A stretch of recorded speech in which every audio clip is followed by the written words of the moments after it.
कोई वस्तु है। ईश्वर को जब जाना तो हमने समझा कि ईश्वर चेतन वस्तु है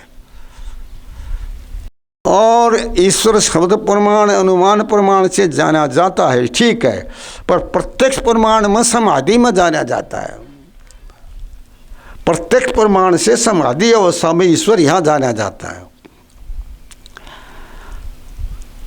एक दृष्टांत लें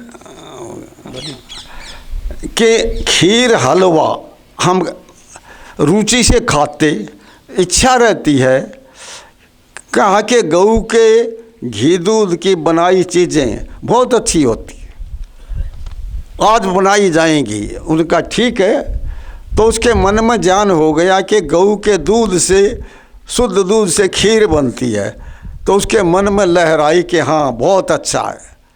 ये ज्ञान हुआ, ये प्रत्यक्ष से नहीं है, ये शब्द प्रमाण से है।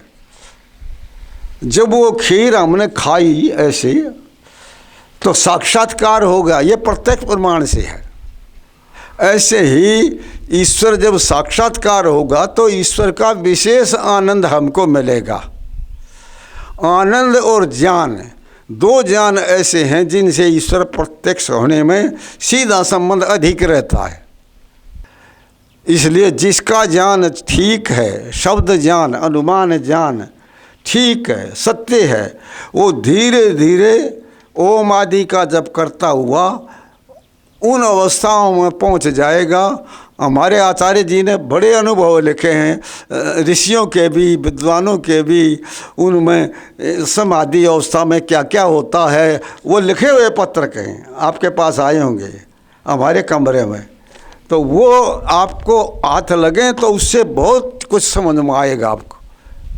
तो आप अच्छे प्रकार से ईश्वर के और अपने संबंध क्या क्या हैं वो जान होना चाहिए, साथ बताए हुए अच्छी तरह होती। फिर ईश्वर एक वस्तु है, आपने पढ़ना हो तो ये आर्य उद्देश्य रत्नमाला है, 100 रत्न है जिसमें ये पुस्तक है। सबसे पहले अंक में, पहले सिद्धांत में ईश्वर का वर्णन है, ध्यान से पढ़ना। गुण कर्म स्वभाव ये लिखे हैं वहाँ आर्य उद्देश्य रत्नमाला। और जहाँ तक वस्तु का संबंध है याद रखना, एक तो मैंने बतलाया चेतन मात्र वस्तु, एक सत्यार्थ प्रकाश, प्रथम समुल्लास में लिखा है जो एक अद्वितीय सत्य वस्तु ब्रह्म है। सत्य वस्तु, ध्यान देना, वस्तु लिखा है यहाँ, जो एक अद्वितीय सत्य ब्रह्म वस्तु है, ये पाठ है। सत्य ब्रह्म वस्तु है, उसी के इंद्र आदि सभी नाम हैं। अब मैं विराम देता हूँ। ओम शांति। सम्मान के योग्य सज्जनों, अभी आपने पूज्य स्वामी जी महाराज से वेद के दर्शनों के, ऋषियों के सिद्धांतों को सुना।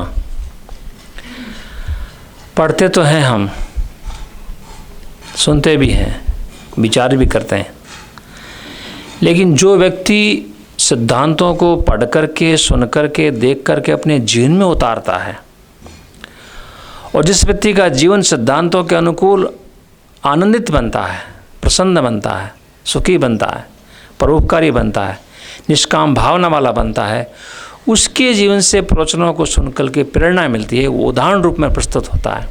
हमारा सौभाग्य है कि आज आर्य जगत के अंदर पूज्य स्वामी सत्यपति जी महाराज योगनिष्ठ, जिन्होंने ईश्वर का साक्षात्कार किया है, अनुभूति की है, अपने जीवन को ईश्वर के आनंद से युक्त किया है और ऋषियों के अनुकूल अपने जीवन को बनाया है, उनके प्रवचनों को हम सुन रहे हैं। आगे भी इस प्रकार जब जब अवसर मिलेगा हम स्वामी जी के प्रवचनों को आपको सुनाते रहेंगे। धन्यवाद।